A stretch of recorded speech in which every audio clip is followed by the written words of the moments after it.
சில காரியங்களை நாம் கற்றிருக்கின்றோம். அப்ப உங்கள் எல்லாருக்கும் தெரிந்த வண்ணமாக இதுவரைக்கும் நாங்கள் 4 காரியங்களை படித்துட்டோம். ஆண்டவரை நேசிக்க வேணும், மற்றவர்களை நேசிக்க வேணும். அப்ப தேவனை நேசிக்க வேண்டும் என்றால் முதலாவது நீங்கள் என்ன செய்ய வேண்டும் என்று சொன்னால் ஜெபம் செய்ய வேண்டும். அதே போல மற்றவர்களை நேசிக்க வேண்டும் என்றால் நீ விருந்தோம்பல் செய்ய வேண்டும். விருந்தோம்பல் அது முதலாவது காரியம் ஜெபத்தை குறித்து. அப்ப ஜெபமும் எப்படி செய்ய வேண்டும்? முழு இதயத்தோடு, முழு சிந்தியோடு, முழு பலத்தோடு, முழு ஆத்துமாவோடு அப்படி செய்ய வேணும், மறக்காதீர்கள். அதே மாதிரி நீங்கள் ஆண்டவரை நேசிக்கின்றால் 2வது காரியம் என்ன செய்ய வேணுமா? வேதத்தை வாசிக்க வேண்டும், தியானிக்க வேண்டும், வேதத்தை ஆராய்ச்சி செய்ய வேண்டும். அதற்கு ஈடாக நீங்கள் மற்றவர்களை நேசிக்க வேண்டும் என்று சொன்னால் என்ன செய்ய வேண்டும்? வேதத்தை பேச வேண்டும். நீங்க மறக்காதீர்கள், இது ஒரு குறுக்கெழுத்து. சிலுவையில 2 சட்டம் தேவை, 2 தடி தேவை. ஒரு தடி மேல் நோக்கி இருக்கின்றது, மற்ற தடி இடமிருந்து வலம், மேலிருந்து கீழ். இது ஒரு குறுக்கெழுத்து போட்டி என்று மாதிரி சொன்னேன். அப்ப 2 தடி தேவை தேவனை நேசிக்க. ஒரு தடியில ஆண்டவர் தொங்கையில 2 தடியில தொங்க, 2 தடி சிலுவை. அப்ப ஒரு தடி மேலே இருந்து ஏன்னா கீழிருந்து மேல், அது தேவனை நேசிக்கிறதுக்கு அடையாளம். மற்றது கிடையாக இருக்கிறது, அது மனிதர்களை நேசிக்கிறதுக்கு அடையாளம். 2ஐயும் நீங்க செய்து கொண்டே இருக்க வேண்டும், சமனாக இருக்க வேண்டும். ஒன்று இல்லாமல் ஒன்று இல்லை. நீங்கள் தேவனை நேசிக்காமல் மனிதரை நேசிக்க முடியாது, மனிதரை நேசிக்காமல் தேவனை நேசிக்க முடியாது.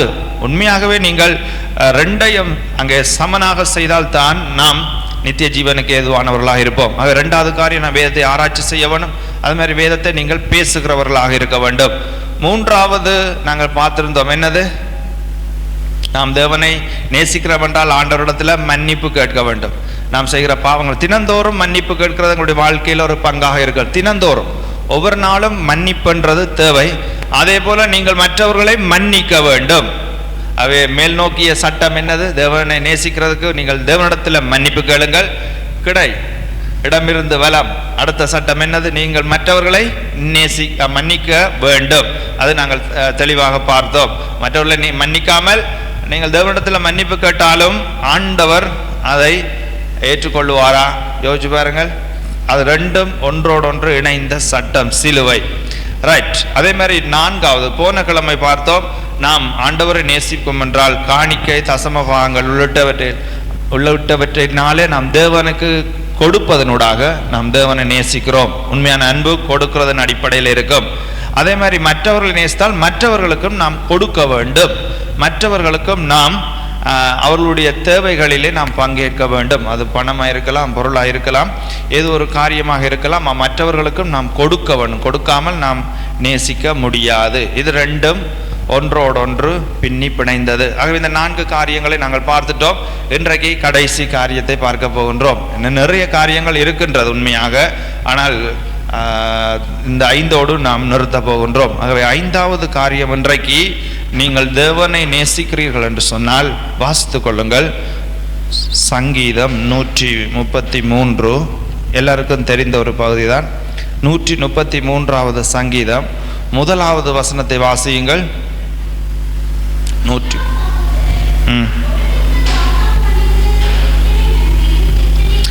இதோ சகோதரர்கள் ஒருமித்து வாசம் பண்ணுவது எத்தனை நன்மையும் எத்தனை இன்பமானது என்று இருக்கின்றது. என்ன அப்ப சகோதரர்கள் ஒருமித்து வாசம் பண்ணுவது, அல்லது சபை கூடி வருவது, அல்லது நம் ஆராதனைகள் பங்கேற்பது நாம் தேவனை நேசிக்கிறோம் என்பதற்கு அடையாளம்.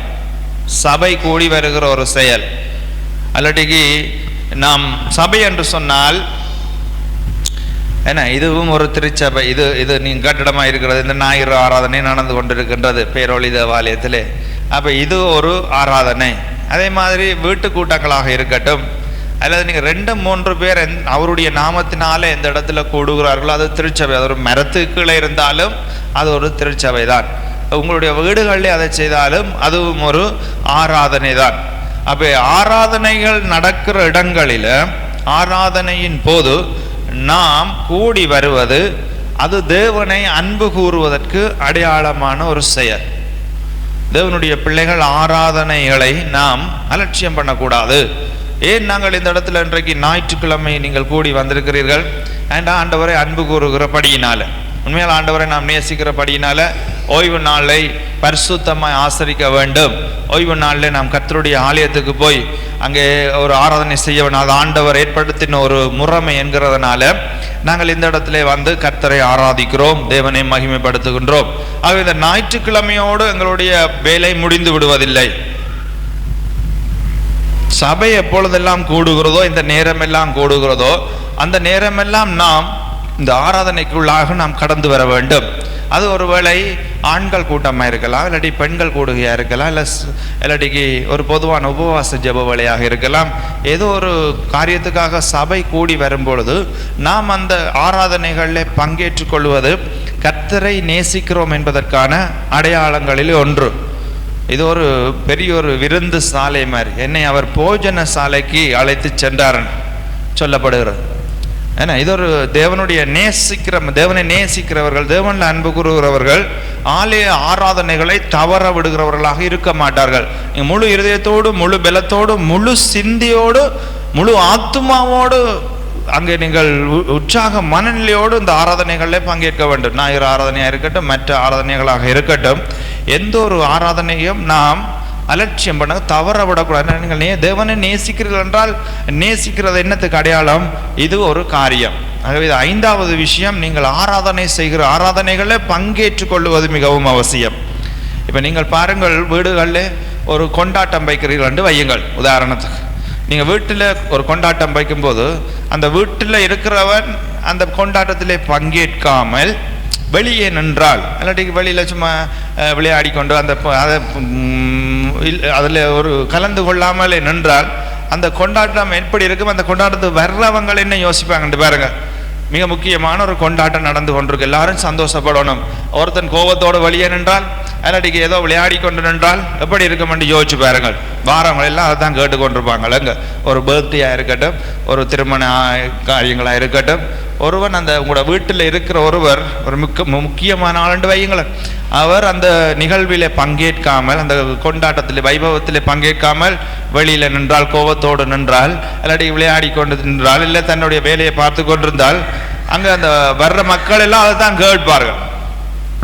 போரெல்லாம் என்ன நடந்தது என்று சொல்லி தான் கேட்பார்கள். என்ன, இளையகுமாரன் வீட்டை வந்த போது அப்பா ஒரு கொண்டாட்டம் வைக்கின்றார், மூத்தவன் வெளியே நிற்கிறான். என்னடா இது கரைச்சல் என்ற அப்பா என்ன செய்யறார்? வெளியே வந்து ஓடி வந்து, தம்பி நீ வெளியே நிற்கிறது கூடாது, உள்ளவா, நான் சந்தோஷமா இருக்க வேண்டுமே. அவன் கோபத்தோடு வெளியே நிற்கிறான், எரிச்சலோடு நிற்கிறான். அப்ப அந்த கொண்டாட்டம் மாதிரி இருக்காது. ஏனென்று சொன்னா அவன் வெளியே நிற்கிறான், கோபத்தோடு வெளியே நின்றா என்னது கொண்டாட்டம் மாதிரி இருக்காது. இதே மாதிரி தான் இந்த ஆராதனை என்றது. ஆராதனை நாம் ஆண்டவருடைய சமூகம் எப்பொழுதெல்லாம் கூடுகிறதோ அப்பொழுதெல்லாம் நாம் எழுந்தருளி அங்கே ஆலயத்துக்கு ஓடி வர வேண்டும். ஆராதனை செய்வதன் அவசியம் என்னவென்றால் நாம் தேவனை நேசிக்கிறோம் என்பதற்கு அது ஒரு அடையாளம். இப்போ வீட்டில் ஒரு கொண்டாட்டம் செய்கிற பொழுது அந்த வீட்டாரோடு கூட அந்த மனிதன் கலந்து கொண்டால், அந்த வீட்டாரோடு இணைந்து சந்தோஷமாக அதில் பங்கேற்றால் அதுதான் ஒரு மகிழ்ச்சியான தருணம். இல்லை என்றால் அது ஒரு வித்தியாசமான கோணத்திலே பார்க்கப்படும். இதே மாதிரி தான் நீங்களும் ஆராதனை என்றால் ஞாயிற்றுக்கிழமையில ஓடி வருவீர்கள். அநேகர் ஞாயிற்றுக்கிழமையை நாங்கள் தவற விட மாட்டோம். ஆனால் மற்ற ஜெப கூடுகைகளாக இருக்கட்டும், ஏனைய காரியங்களாக இருக்கட்டும், நீங்கள் அதற்கு முக்கியத்துவம் கொடுத்து இந்த ஆராதனைகளில் பங்கேற்றுக் கொள்வது மிகவும் அவசியம். ஏன்னால் ஆண்டவரை நேசிக்கிறோம் என்பதற்கு இது ஒரு அடையாளம். எல்லா நேரங்களிலும் இது ஒரு கொண்டாட்டம் மாதிரி தான். ஆராதனை என்றால் என்னது? ஒரு கொண்டாட்டம் மாதிரி, ஒரு மகிழ்ச்சியான, ஆண்டவரை ஆராதிக்கப்படுறது ஒரு சந்தோஷம். வீட்டில் எப்படி ஒரு பர்த்டே, இல்லாட்டி வீட்டில் எப்படி ஒரு திருமண காரியம், வீட்டில் எப்படி ஒரு கொண்டாட்டத்தை செய்யும்போது ஒரு மகிழ்ச்சியான தருணமாக இருக்குமோ, அதுக்கு ஒப்பாகத்தான் இந்த ஆராதனைகளும் அதை விட மகிழ்ச்சியானது. என்றால் சர்வ வல்லமுள்ள அந்த தேவனை நம்ம ஆராதிக்க போகிறோம். அதனால ஞாயிறு மாத்திரமல்ல, மற்ற நாட்கள் சனியா இருக்கலாம், வெள்ளியா இருக்கலாம், ஏதாவது ஒரு தினத்தில் சபை கூடி வரும்போது நாம் அந்த சகோதரர்கள் கூடுகையை தவிர்க்க கூடாது. என்றால் இந்த ஆராதனைகளினூடாக ஆண்டவருடைய நாமம் மகிமைப்படும். திருச்சபைகளை, வீட்டு சபைகளை கர்த்தர் இன்றைய நாட்களில் அதிகமாக ஏற்படுத்த வேண்டும், ஏற்படுத்தி கொண்டிருக்கின்றார். ஏனென்றால் ஆண்டவருடைய திட்டங்களிலே ஒன்று சபை. ஆதியிலேயே ஆண்டவருக்கு சபையை குறித்த ஒரு திட்டம் இருந்தது. நீங்கள் வாசிக்கலாம், என்ன எபேசியர் புத்தகத்தில் இருக்கிற தெளிவா. ஆதியிலேயே ஆண்டவருக்கு ஒரு திட்டம் இருந்தது. இந்த உலகம் முழுக்க திருச்சபைகள் ஏற்படுத்தப்படும். எருசலேம் சமாரிய ஸ்திரியோட ஆண்டவர் பேசும்போது சொல்லுகிறார், எருசலேமில மாத்திரமல்ல உலகம் எங்கும், பூமி எங்கும் ஆண்டவரை தொழுது கொள்ளும் காலம் வரும் வந்திருக்கிறது. அப்ப சபைகள் என்றது ஆண்டவர் ஆதியிலேயே வச்சிருந்த திட்டம். மக்களுக்கு தெரியும், அநேகருக்கு தெரியாது. இப்படி சபைகள் அங்க இஸ்ரேல்ல இருந்த பழைய தீர்க்கதரிசிகள் பழைய ஆட்களுக்கெல்லாம் அந்த சபை வருமென்று தெரியாது. அவங்க நினைச்சாங்க எருசலேமில் இருக்கிற ஒரு சர்ச் தான் சர்ச்.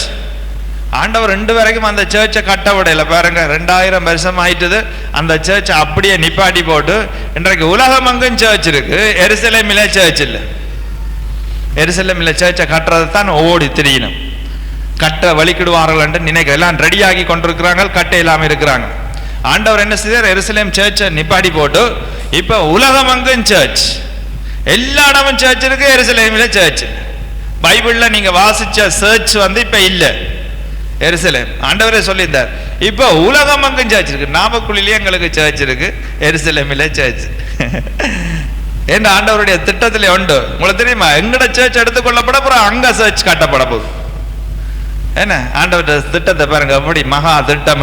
எருசலேமில் சர்ச்சை நிப்பாட்டி ஒழுங்க உலகம் முழுக்க போங்க. எல்லா சர்ச்சும் இன்றைக்கு உலகம் முழுக்க சர்ச் இருக்கு, எருசலேமில் சர்ச் இல்லை. ஆனா எருசலேமில் சர்ச் வேற, எங்கட சர்ச்சுகள் இருக்காது.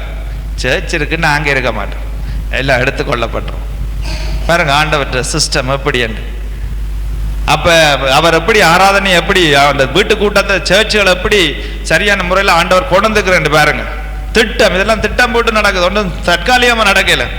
எருசலேமில் ஒரு நிலத்துல சர்ச் கட்டலாட்டி கேட்டினது. இது எவ்வளவு பெரிய பெரிய வேலையெல்லாம் செய்றாங்க. வானத்துல குண்டை வெடிக்க வைக்கிறாங்க, இங்க இருந்து போற எல்லாத்தையும் அழிக்கிறாங்க. எவ்வளவு பெரிய கண்டுபிடிப்பு எல்லாம் சொல்றாங்க. எருசலேமில் சர்ச் இல்ல. சர்ச் கட்டுறது கஷ்டமா இருக்கு. 2000 வருஷம் யூதர்கள் எத்தனை கண்டுபிடிப்புகளை கண்டுபிடிச்சிட்டாங்க, எவ்வளவு மலைக்கத்தக்க வேலையெல்லாம் செய்துட்டாங்க, பிரமிக்கத்தக்க காரியங்கள்லாம் செய்யறாங்க. எவ்வளவு படைப்புகள், எவ்வளவு கண்டுபிடிப்புகள், அற்புதமான. ஆனா சர்ச் இல்ல. எல்லா இடத்துலயும் சர்ச். ஆண்டவர் சொன்னது அதுதான், ஆண்டவர் திட்டமே அதுதான். ஜூதர்களுடைய ஆலயம் நிப்பாட்டப்படும், ஆராதனை நிறுத்தப்படும். அவங்களுக்கு இப்ப சர்ச் இல்ல, கட்டுறதுக்கு ஓடிப்பட்டே தெரியுறாங்க. இந்த அந்த குளோனிங் மூலம் காளையை உருவாக்குறாங்க. கொஞ்ச காலத்துக்குள்ள இதை கட்டுவோம், சர்ச் ஒரு 12-13 மணி நேரத்தில் கட்டுவோம் என்று சொல்றாங்க. ஒன்றும் இல்லை, இன்னும் சரியே இல்லாம இருக்கிறாங்க. எவ்வளவு தொழில்நுட்பங்கள் வசதிகள் பெருகிட்டது, ஆனா சர்ச்சு கட்டையில்லாதபடி எப்படி அந்த இறுக்கம் என்று பாருங்க. ஆண்டவர் சொல்ற அங்க நிப்பாட்டி உலகம் முழுக்க சர்ச். எங்க எல்லாம் இல்ல, எங்க ஸ்ரீலங்காலே பாருங்க எவ்வளவு சர்ச்சுகள் பரவி இருக்காங்க. அப்ப ஆண்டவர் அதான் திட்டம். சபை என்றது மகா பெரிய திட்டம். இது நீங்க நினைக்கிற மாதிரி திடீர் என்ன செய்யறன்னு தெரியாம சர்ச்சுகள் தொடங்கினான் இல்ல. ஆண்டவருடைய திட்டம் என்று மறைச்சு ஆண்டவர் அப்போஸ்தலனாகிய பவுலுக்கு வெளிப்படுத்திட்டார். சபையை குறித்த காரியத்தை ஆண்டவர் வெளிப்படுத்து. அப்ப சபை ஆண்டவருடைய மகா பெரிய திட்டத்துல உண்டு.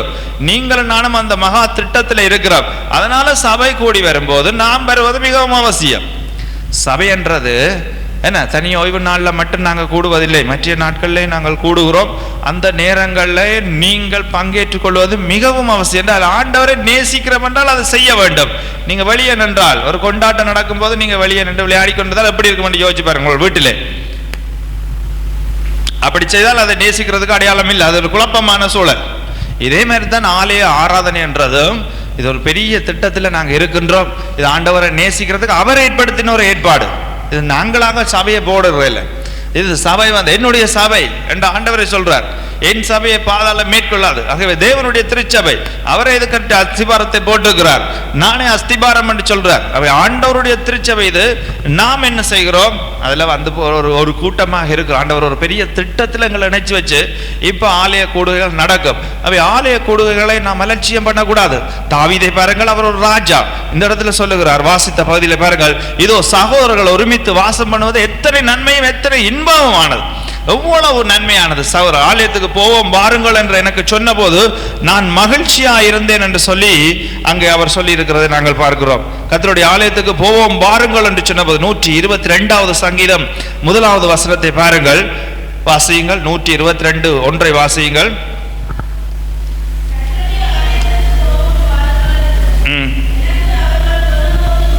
மகிழ்ச்சியாயிருந்தேன். அவரே அவர் அரண்மனையில் இருக்கிறத விட சந்தோஷம், தேவையான சாப்பாடு, அங்க மியூசிக் டான்ஸ் டான்ஸ் எல்லாம் இருக்கும். ஆனால் அந்த அரண்மனைகளுக்குள்ளேயோ இல்லாட்டிக்கு அந்த புறத்தில் இருக்கிறதையோ தாவீது பெருசா நினைக்கல, சந்தோஷப்படையில. ஆண்டவருடைய ஆலயத்துக்கு போவோம் என்று சொன்னா பெரிய சந்தோஷமா இருந்தா. ஏன்னா ஆலயம் என்றது அந்த காலத்துல மகிமையும் அங்கே தேவனுடைய பிரசன்னம் விளங்கின ஒரு இடம். ஆண்டவரை நேசிக்கிற ஒரு இருதயம் இருந்த இந்த தாவீது ஆலயத்துக்கு போவோம் என்று சொன்னால் மகிழ்ச்சியா இருந்தார். அதான் சகோதரர்கள் கூடி வருவது எத்தனை நன்மையும் எத்தனை இன்பம். இன்றைக்கு பாருங்க, அவங்களுக்கு ஒரு சர்ச் இல்ல ஆலயம் இல்லைன்னு அழுதொண்டே இருக்கிறாங்க. இன்றைக்கு எங்கட காலம் இது. நாங்க எப்ப போவோமோ அன்றைக்கு தான் இஸ்ரேல்ல ஆலயம். அப்ப இந்த காலம் நெருங்கி வந்து கொண்டிருக்குது. இந்த காலத்துல உங்களுக்கு ஆண்டவரை தேட முடியாவிட்டால், ஆண்டவருடைய ஆலயத்துக்கு வர முடியாவிட்டால், நாம் உண்மையாக ஆண்டவரை நேசிக்கிறோம் என்று சொல்ல முடியாது. புதிய ஏற்பாட்டிலே பாருங்கள், சில வசனங்களை நாம் வாசிப்போம். அப்போஸ்தலர் 3ஆம் அதிகாரம் 1வது வசனத்தை வாசியுங்கள். அப்போஸ்தலர் 3ஆம் அதிகாரம் 1வது வசனத்தை வாசியுங்கள். 164வது பக்கத்தில் இருக்குது புதிய ஏற்பாடு. அப்போ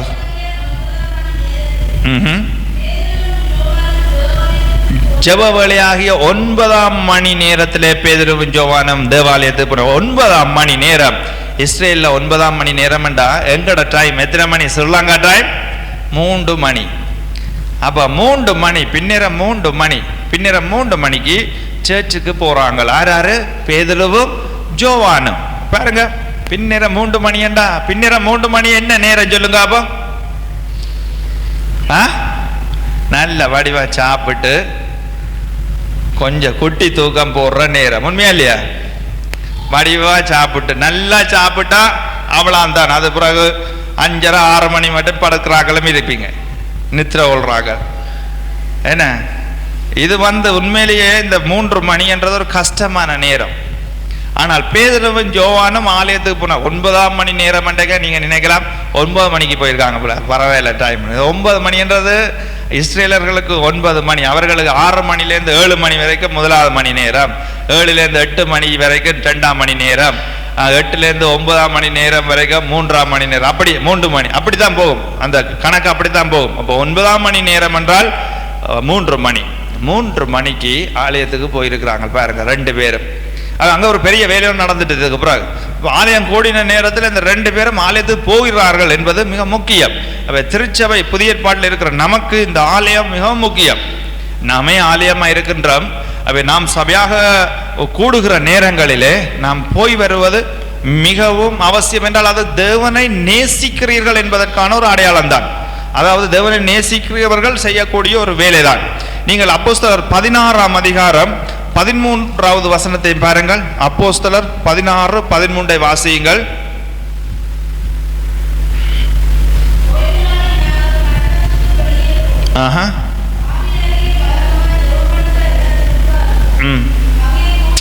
அங்க பாருங்கள், ஓய்வு நாளிலே வழக்கமாய் கூடி வருகிற இடம், வழக்கமாய் ஜெபம் பண்ணுகிற இடம்.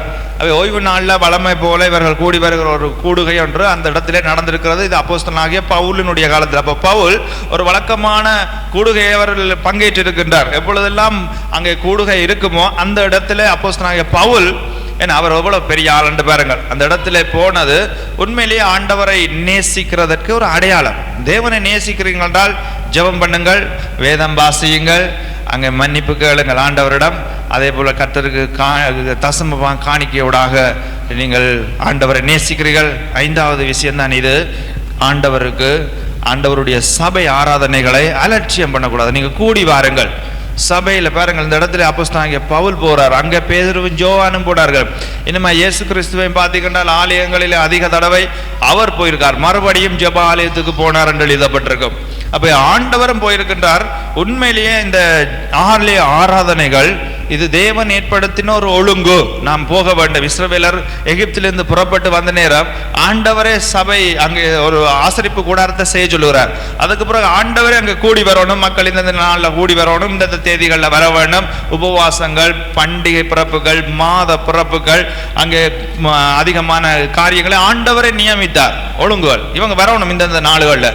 அப்ப அது முக்கியம். அந்த காலத்தில் அவர்களுக்கு பண்டிகைகள் இருந்தது, பலி செலுத்துகிற நாட்கள் இருந்தது, மாத பிறப்புகள் இருந்தது. அப்படி அவங்க கூடி வந்தார்கள். இந்த நாட்களிலே நாம் தேவனுடைய இந்த திருச்சபையில் இருக்கிறோம். நமக்கென்று இந்த நடக்கின்ற இந்த ஆராதனைகள் வேளைகள் மிகவும் முக்கியமானது. அதை நாம் அலட்சியம் பண்ணாது கலந்து கொள்ள வேண்டியது மிகவும் அவசியம். தேவனை நேசிக்கிறோம் என்பதற்கு இது ஒரு அடையாளம். ஆண்டவரை நீங்க நேசிக்கிறீங்கன்னா எப்படி வேதம் வாசிக்கிறது ஒரு அடையாளமா இருக்குமோ, எப்படி நீங்க கட்டடத்துல மன்னிப்பு கேட்கறது ஒரு அடையாளமா இருக்குமோ, அதே போல ஆலய ஆராதனைகள் மிக அவசியமா இருக்கிறது. எபிரேயர் 10ஆம் அதிகாரம் 25வது வசனத்தை வாசியுங்கள். எபிரேயர் 10ஆம் அதிகாரம் 25வது வசனத்தை வாசியுங்கள்.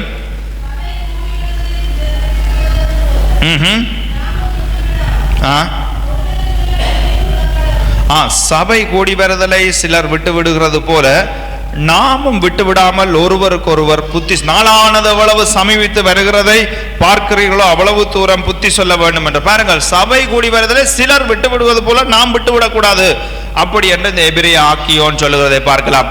சபை கூடி வருவதை சிலர் விட்டு விடுவாங்க, சிலர் விட்டு விடுகிறது போல நாம் நம்முடைய வாழ்க்கையிலே அந்த சபை கூடி வருகிற ஒரு சந்தர்ப்பத்தை மிகவும் அவசியமானதாக கருத வேண்டும். சில நேரம் அன்றைக்கு தான் எங்களுக்கு மிகவும் அவசியமான ஒரு தேவனுடைய வார்த்தை அங்க பேசப்படும். மிக முக்கியமான ஒரு தேவனுடைய வார்த்தை அன்றைக்கு தான் நாம் சில நேரம் கற்றுக்கொள்ளக்கூடியதாக இருக்கும். எந்த நேரத்தில் எப்படி ஆவியானவர் இடைப்படுவார் என்று தெரியாது. ஞாயிறுல மட்டும்தான் ஆண்டவர் பேசுவாரா? இல்லை, வேற நாட்கள் எல்லா நாட்கள்லேயும் சபை கூடி வர்ற நாட்கள் எல்லாம் பரிசுத்த ஆவியானவர் வருவார். அப்ப அந்த நேரங்களில் எல்லாம் ஆவியானவர் நம்மோடு கூட இடைப்படுகிற தேவனாக இருக்கிறார்.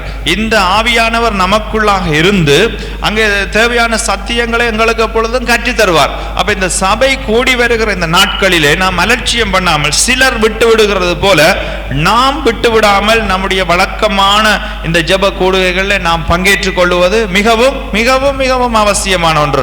பலர் பார்த்தீர்கள் என்று சொன்னால் சபை ஆராதனை நேரங்களிலே நாம் நன்றாக அலட்சியம் பண்ணுகிறவர்களாக இருப்போம். அதாவது இங்கே ஆராதனை நடக்கும், சிலர் நாம் பங்கேற்க மாட்டோம். சில நேரம் ஆராதனைகள் மிக முக்கியமான ஆராதனைகளாக இருக்கு, நாங்கள் சும்மா சில நேரம் வீடுகளில் நிற்போம். உதாரணத்துக்கு சில நேரங்கள் உண்மையிலேயே நமக்கு இயலாமல் இருந்தால் அது வேற பிரச்சனை. உண்மையிலேயே சில நேரம் ஒரு வேலையாக இருக்கும், இல்லாட்டிக்கு ஏதோ ஒரு காரியமாக இருக்கும். அப்படி இருக்கிற போது நாம் ஆராதனைக்கு வர முடியலை என்று சொன்னால் பரவாயில்லை. ஆனால் நாங்களாகவே சில நேரம் வேணுமென்றே சில நேரம் வேலையில ஏற்படுத்துவோம், போகக்கூடாதுன்றதுக்காக. ஆண்டவர் நம்முடைய இருதயங்களை பார்க்கிறார். போகக்கூடாதுன்றதுக்காகவே சிலர் வேலைகளை ஏற்படுத்துறதும் இருக்கு. சில பேர் அதை அலட்சியம் பண்ணி ஞாயிறுல போனா சரி என்று. ஞாயிறுல வந்தால் என்ன, அது ஒரு பொதுவான ஒரு பெரிய ஒரு விருந்து மாதிரி எல்லாருக்கும் அது ஒரு பெரிய ஒரு ஆராதனை, அது சரி. ஆனா மற்ற ஆராதனைகள் எவ்வளவு முக்கியமா இருக்கும். அன்றைக்கு ஆண்டவர் எங்களுக்கு விசேஷமாய் நம்மோடு இடைப்படுகிறவராயிருப்பார். அப்ப இந்த ஆராதனைகளை நாம் தள்ளினால் தேவனை நேசிக்கிறோம் என்பதற்கான அடையாளங்கள் இல்லை. அருமையானது அடையாளம் என்று சொன்னால் நீங்க இந்த விஷயங்களை செய்யும்போது ஆராதனையும் இது கடவுளை கனப்படுத்துகிற ஒரு விஷயம், ஆண்டவரை மகிமைப்படுத்துகிற ஒரு காரியம். இது கர்த்தரை மகிழ்ச்சியாகிற என்றால் இங்க பாருங்கள், துதியின் ஆராதனையில கர்த்தர் மகிமைப்படுவார் என்று சொல்லுவார்கள். இங்க நீங்கள் ஆராதிக்கிற பொழுது ஆண்டவர் எழுந்தருளுவார், ஆண்டவர் தன்னுடைய துதிகளின் மத்தியிலே மகிமைப்படுவார். இந்த ஜனங்களை துதி செய்யவே ஏற்படுத்தினேன் என்று இஸ்ரவேலுக்கு ஆண்டவர் சொல்லுகிறார். அப்ப துதிக்கிற பொழுது கர்த்தர் மகிமைப்படுவார் அப்படிலாம் சொல்றோம். அப்ப அதுக்கு வராம நம்ம வழியில நிக்கிற பொழுது அருமையான அது என்னென்று ஆண்டவரை நேசிக்கிறோம் என்பதுக்கு அடையாளமா இருக்கும். ஜோதிச்சு பாருங்க, இப்ப நீங்கள் ஒரு முக்கியமான சில நேரம் கூட்டங்கள் என்ன ஜிஎஸ்ல வைக்கிற கூட்டம், இல்லாட்டிக்கு ஏஜிஎம்ஸ்ல வைக்கிற கூட்டம், அதுக்கு நாங்க தவற விட மாட்டோம். சில நேரம் அது கட்டாயம் ஏதோ ஒரு கஷ்டப்பட்டு அதுக்கு போயிடுவோம். ஜிஎஸ் எத்தனை கூட்டங்கள் வைக்கிறாங்க, இந்த ஜிஎஸ்ல இருந்து அந்த மாதர் சங்கத்திலிருந்து சமுத்தியிலிருந்து இன்றைக்கு நிறைய கூட்டங்கள் நடக்கும். நாங்கள் அந்த கூடுகைகளை தவற விட மாட்டோம். பாருங்க, எப்படியும் அந்த டைமுக்கு போகணும், அந்த இடத்துல இருக்கணும் என்று சொல்லி நாங்கள் அதுல போறோம்.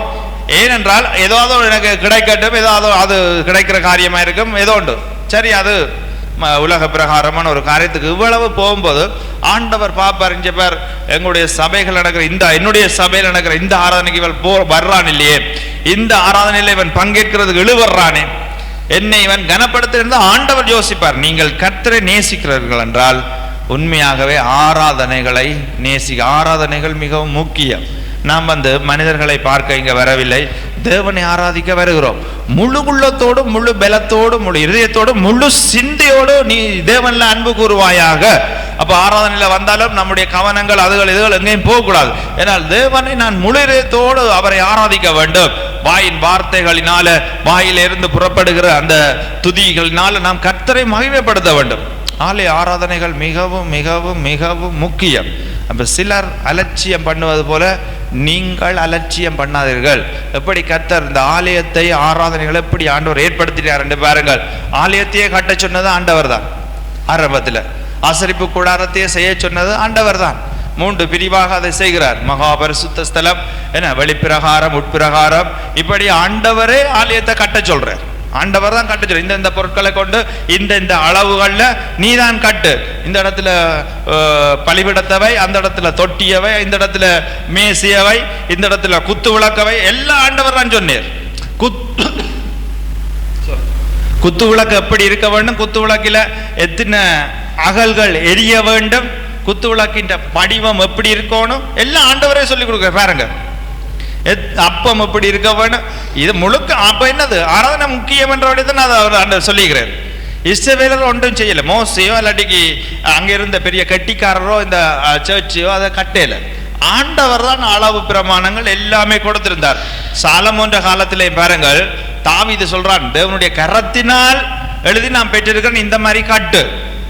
அப்ப ஆண்டவர், சாலமோன் கட்டின ஆலயமும் ஆண்டவரே பாருங்க. இடத்தையே தெரிவு செய்தது யார் சொல்லுங்க? அப்போ ஆண்டவர் தான்.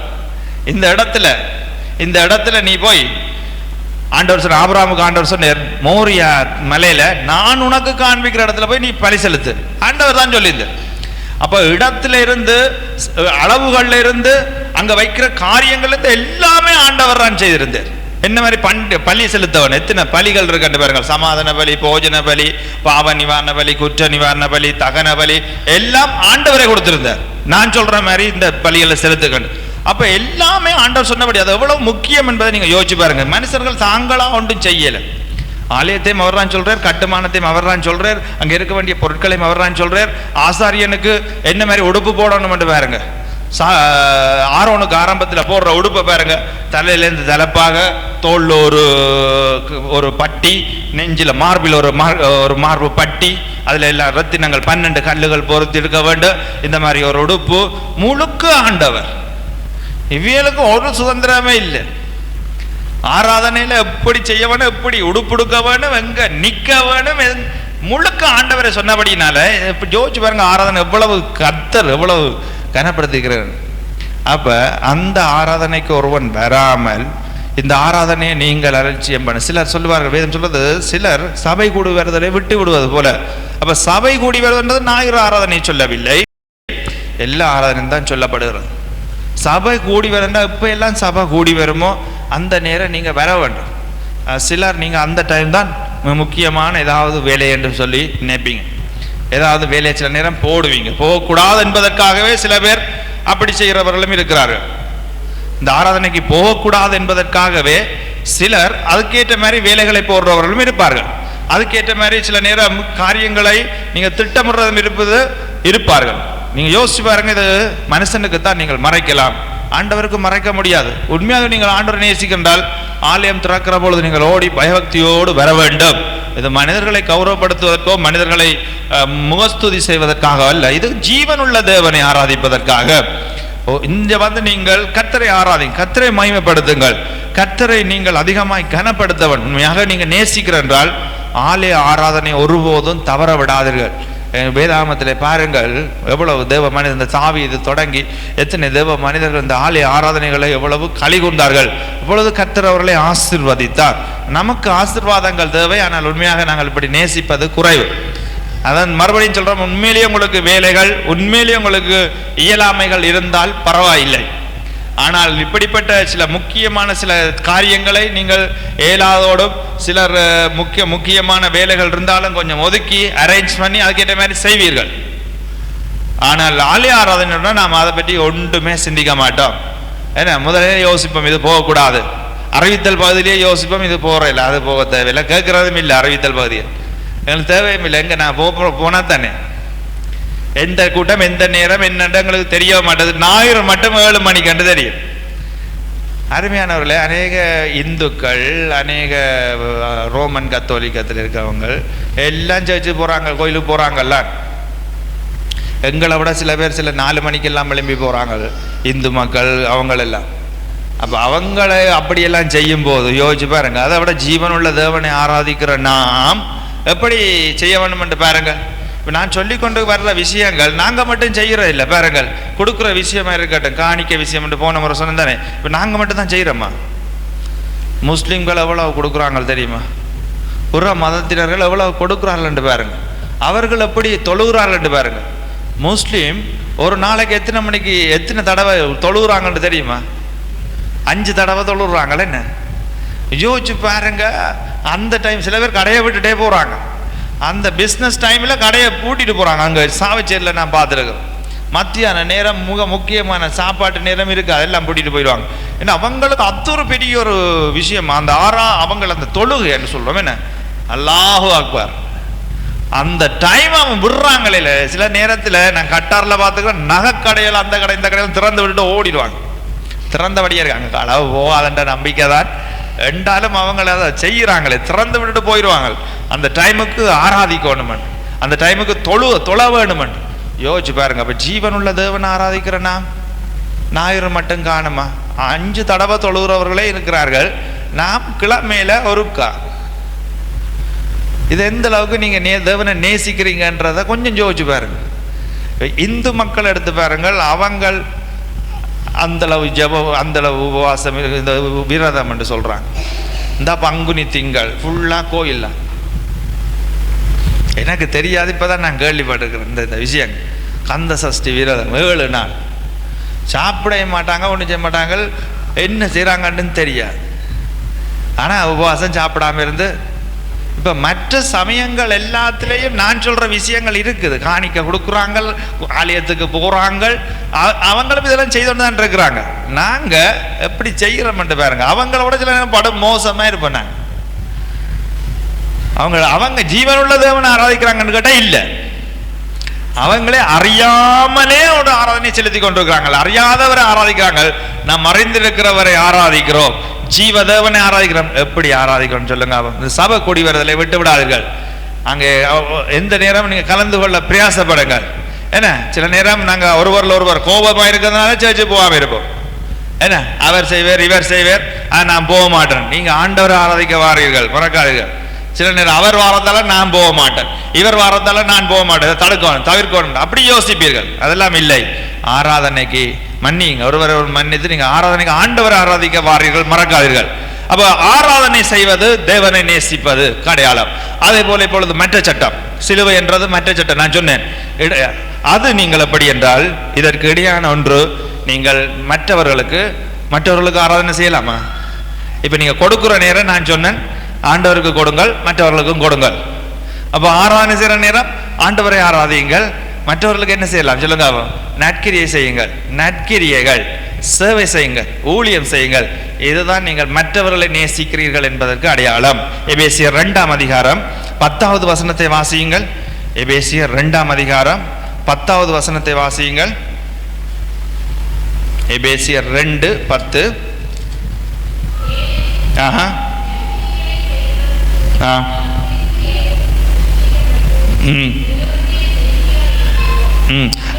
நற்கிரியைகளை செய்வதற்கு நாம் கிறிஸ்து இயேசுவுக்குள் சிருஷ்டிக்கப்பட்டு தேவனுடைய செய்கை. நாங்களே எங்களை ஆண்டவர் உருவாக்கினதே நற்கிரியைகளை செய்யறதுக்கு. இப்ப இந்த மைக், நான் பேசுற மைக் எத்தனை பேர் தெரியுது? இது என்னத்துக்கு செய்தது? இது என்னத்துக்கு இந்த மைக்கை செய்தவங்க? இது என்னுடைய குரலை இழுத்து பேசுறதை எடுத்து அப்படியே மிக்சருக்களால போய் இந்த பாக்ஸுகளால வெளியில வருது. இதுதான் இந்த மைக். அப்ப இது இந்த வேலையை செய்யாட்டிக்கு என்னது? இது வேற என்னத்துக்கு பாவிக்கலாம் சொல்லுங்க? வருவதே இல்லை, கதைக்க மாட்டேன்றது. நான் கலோண்டா அது வேற ஏதோ சொல்லி கொண்டிருந்தா அப்படி இருக்கும். நான் சொல்றது அப்படி எடுத்து வருது. என்ன இதுதான் இந்த மைக். அப்ப இது சிருஷ்டிக்கப்பட்ட இதுதான்.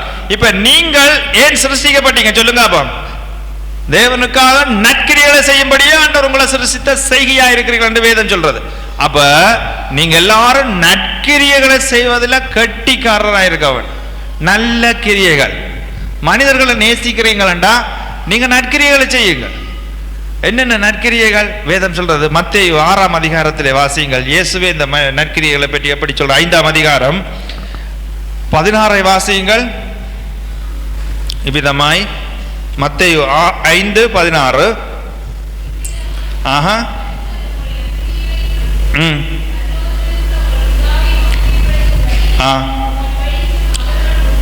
இவ்விதமாய் மனுஷர் உங்களுடைய நற்கிரியைகளை கண்டு பரலோகத்தில் இருக்கிற உங்கள் பிதாவை மகிமைப்படுத்தும்படி உங்கள் வெளி.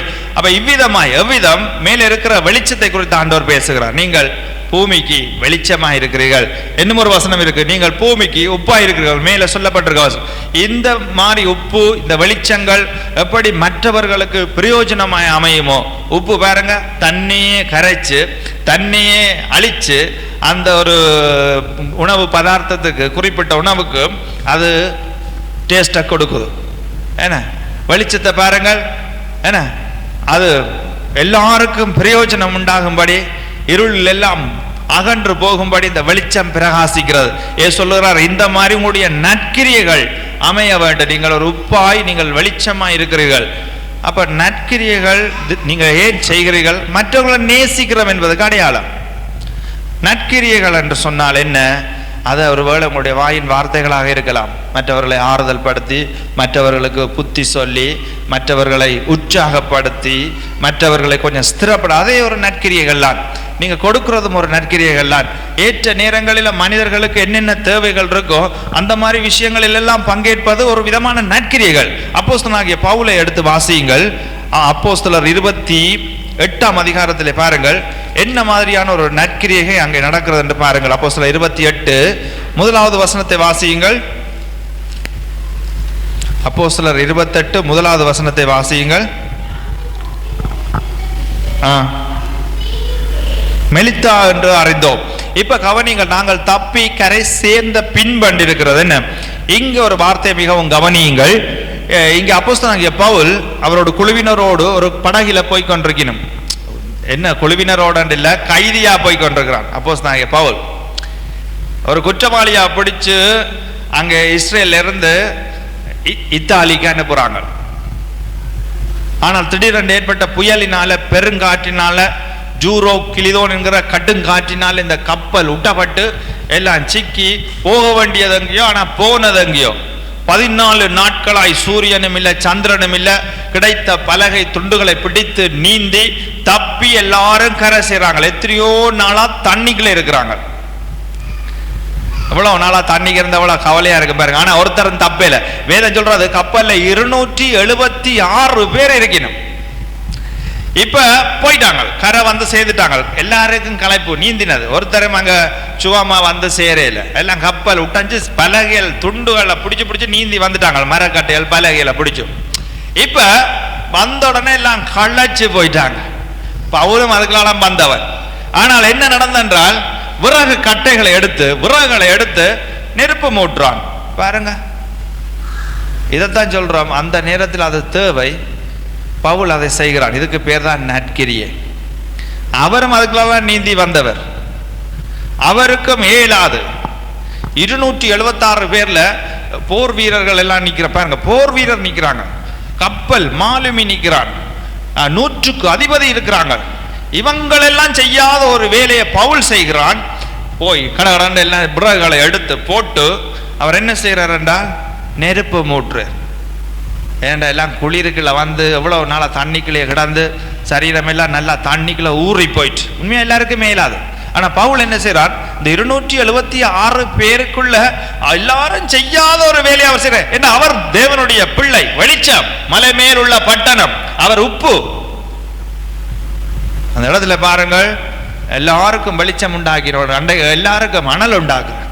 பாம்பு கடிக்கிறது, அது விஷம் வேறையில, அவர் பிறகு அந்த பட்டணத்துக்கு வெளிச்சமா மாறுற. அது நற்கிரியைகள். இதான் நற்கிரியைகள். அந்த நேரத்தில் விறகு எடுத்து போடுற அந்த நேரம், விறகு எடுத்து நெருப்பு மூட்டுறது என்ன நற்கிரியான்னு கேட்டீங்கன்னா, விறகு எடுத்து நெருப்பு மூட்டுறது அந்த நேரத்துக்கு தேவையான உண்டு. எல்லாரும் குளிர், எல்லாரும் அழுதுண்டு இருக்கிறார்கள், எல்லாருக்கும் பலகைகள் அட்டு இடிபட்டு கப்பல் எல்லாம் இல்லாம எவ்வளவு கஷ்டப்பட்டு நெருக்கப்பட்டு வந்து நிற்கிறாங்க. கப்பல் சேதத்தினால வந்திருக்கிறாங்க. ஒருத்தருக்கு மேலாது. ஆனா பவுல் என்ன சொல்ற, அந்த டைம்ல ஒரு விறகுகளை சேர்த்து அவருக்கு மேலாம தானே சும்மா இருந்திருக்கலாமே. ஏன் பெரிய அதிபதிகள் எல்லாம் இருக்கிறாங்க, சும்மா ஏன் பெரிய 100க்கு அந்த போர் வீரர்கள் அதிபதிகள் எல்லாம் இருக்கிறாங்க. இவரோடு வந்த ஏனைய கைதிகளும் இருக்கிறாங்க. ஒருத்தரும் செய்யாத ஒரு வேலையை பவுலையும் செய்யணும் என்றால், பவுல் உப்பு, பவுல் ஒரு வெளிச்சம், மலை மேல் உள்ள பட்டணம். இதுதான் நற்கிரியைகள். அப்போ மனிதர்களை நேசிக்கிறீங்கள் என்றால் நீங்கள் மனிதர்களுக்கு அந்த நேரத்தில் என்ன உதவி தேவையோ அதை செய்ய வேண்டும். உங்களுக்கும் சில நேரம் இல்லாமல் இருக்கும், இல்லாட்டி இயலாமல் இருக்கும், இல்லை உங்களுக்கே கஷ்டமாக இருக்கும். ஆனால் ஒரு மனிதன் அந்த நேரத்தில் ஏதாவது ஒரு நெருக்கடிக்குள்ள இக்கட்டில் ஏதோ ஒரு பிரச்சனைக்குள்ள மாட்டி இருக்கேங்க, அவனுக்கு நீங்கள் ஒரு வெளிச்சமாக ஒரு உப்பாக இருக்கிறது தான் நற்கிரியை. அப்போ இந்த நற்கிரியைகளை நீங்கள் செய்ய வேண்டும். அப்போ நீங்கள் ஆண்டவரை நேசிக்கிறீங்கள், மனிதர்களை நேசிக்கிறீங்கன்றது அடையாளம். மனிதர்கள் ஆண்டவரை நேசிக்கிறென்றால் நீங்கள் ஆராதனை செய்யுங்கள், மற்றவர்களை நேசிக்கிறென்றால் அவர்களுக்கு சேவை செய்யுங்கள், இல்லாட்டி அவர்களை நேசிக்கிறென்றால் அவர்களுக்கு நற்கிரியைகள் செய்யுங்கள். இன்றைக்கு அநேகர் நம்முடைய வாழ்க்கையில் இன்றைக்கு நற்கிரியைகள் குறைஞ்சு கொண்டே போகும். சிலரை பாருங்க, எந்த விதமான ஒரு நற்கிரியை நாங்கள் செய்ய மாட்டோம். நம்மளோட பாட்டுக்கு போவோம், நம்மளோட பாட்டுக்கு வருவோம், நம்மளோட பாட்டுக்கு வேலைக்கு போவோம், நம்மளோட பாட்டில் பணத்தை நம்ம சாப்பிடுவோம், நாம் இருப்போம், நம்முடைய குடும்பம் நமக்கு உண்டு, நான் உண்டு, என்னுடைய உறவுகள் உண்டு, அது உண்டு, இது உண்டு, நமக்காகவே ஓடிக்கொண்டே இருப்போம். ஏதாவது ஒரு நற்கிரியைகளையும் எந்த ஒரு நற்கிரியைகளையும் நாங்கள் செய்ய மாட்டோம். இந்த உலகத்தில் நீங்கள் செய்வதற்கு முதல் சொன்னேன், நீங்கள் உங்களை நற்கிரியைகள் செய்வதற்கண்டே ஆண்டவர் சிருஷ்டித்திருக்கிறார். இந்த மைக்கை சொன்னேன், இந்த தொலைபேசி இதுக்கு ஒரு நோக்கம் இருக்கிறது படைக்கப்பட்டதுக்கு. இதே மாதிரி நீங்கள் உருவாக்கப்பட்டதே நற்கிரியை செய்கிறதற்கு வேதம் சொல்லுகிறது. ஏனென்றால் நீங்கள் மற்றவர்களை கவர்ந்து கொள்ளுகிற ஒரு வழி, மற்றவர்களுக்கு அன்பு செலுத்துகிற ஒரு வழி நற்கிரியைகள் செய்வது. அப்ப நற்கிரியைகள் செய்யாமல் இருந்தால் நீங்க எப்படி மற்றவர்களை நேசிக்கிறீங்க அடையாளம்?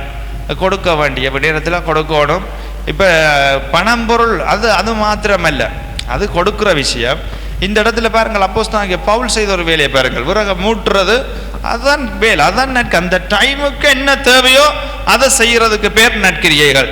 ஆகவே நீங்களும் இந்த உலகத்தில் செய்ய வேண்டிய கிரியைகள் நிறைய இருக்கும். சுத்தி சுத்தி மக்களை பாருங்கள், கப்பல் அடிபட்டது, கப்பல் உடைஞ்சு போனதுகள் கணக்கே இருக்கும், நீந்த முடியாமல் தத்தளிச்சு கொன்றதுகள் நிறைய இருக்கும், நீந்தி கரை சேர்ந்து குந்தி கொண்டிருக்கிறதுகள் நிறைய இருக்கும். என்ன சில பேரை பார்த்து கேட்பீங்க, என்ன கப்பல் கவுண்டுட்டாண்டு, என்ன கப்பல் கவுண்டு போனதுகள் நிறைய இருக்கும், அது மாதிரி சேதாரங்கள் நிறைய இருக்கும். அப்ப அந்த மாதிரியான ஆட்களுக்கு இப்ப பவுல பாருங்க, கப்பல் முட்டஞ்சு போய் கரையேறதுக்கு கஷ்டப்பட்டு நீந்தி எவ்வளவோ நாளாய் மழை குளிர்களுக்களால் வந்து அல்ல கழிக்கப்பட்டு எல்லாருடைய வாழ்க்கையும் ஒரு இருண்ட மயமா இருக்கிற நேரத்தில் இவன் விறகுகளை எடுத்து நெருப்பு மூட்டி, அது ஒரு சின்ன ஒரு விஷயம் நீங்க நினைக்கிறார், என்ன ஒரு பெரிய வேலையாண்டு. இதுதான் நற்கிரியைகள். இப்படி பலவிதமான நற்கிரியைகள் இருக்கிறது. நம்மை சூழ சூழ மனிதர்கள் எத்தனையோ பேர் கடல் பிரயாணங்களில் அவதிப்பட்டு, இந்த வாழ்க்கை படகு அடிக்கப்பட்டு அழிக்கப்பட்டு நெருக்கப்பட்டு என்ன செய்வோம் ஏது செய்வோம் எங்க போவோம் எங்க வந்திருக்கிறோம் என்று தெரியாமல் திக்கு திசை மாறி தெரிகிற நேரத்திலே ஆண்டவருடைய பிள்ளைகள் நாமும் எனக்கே பிரச்சனை, எனக்கே கஷ்டம், எனக்கே நெருக்கடி என்று பவுல் இருந்திருக்கிறான் மண்டகி. என்ன பவுலும் அடிக்கப்பட்டவன், கப்பல்ல சேதமாக்கப்பட்டவன். அப்ப பவுலும் யோசிச்சிருக்கலாம், எனக்கே இவ்வளவு பிரச்சனை, புறத்துக்கு நான் என்னத்து மற்றவர்களுக்கு செய்யற பேசாம இருப்பவன்றது. ஆனால் அவனுக்கும் பிரச்சனை தான், அவரும் நீந்தி தான் வந்தவர், அவரும் ஒரு கைதி தான். ஆனால் அந்த இடத்துல செய்த வேலையை பாருங்கள், கடவுளை விறகுகளை எடுக்கிறார், நெருப்பை மூட்டுகிறார், ஆனால் உண்டாக்குகிறார், தைரியமா பேசுறார், பயப்படாதீங்க. அப்ப இதெல்லாம் என்னது? நற்கிரியைகள். இதுதான் தேவனுக்கு பிள்ளைகள். நீங்கள் மனிதர்களை நேசிக்கிறீர்கள் என்றால் நற்கிரியைகள் செய்யுங்கள். கப்பல் உடைஞ்சு போனதுகள் உலகத்துல கரவேர் என்ன, அவையில் எங்கேயோ பிரியாண பற்றிப்பினும் எங்கேயோ போய்கொண்டிருப்பினும், கப்பல் கவிண்டு போனதுகள் கன பேர் இருக்கு இந்த உலகத்துல. நல்ல பிரியாணம் உண்டு வலிக்கிட்டு இருப்பினும் கவிண்டு போயிட்டு. இந்த பாருங்க, எங்கட யாழ்ப்பாணத்தில் அண்மையில் நடந்த காரியத்தை பாருங்க, நேற்று முன்தினம் என்ன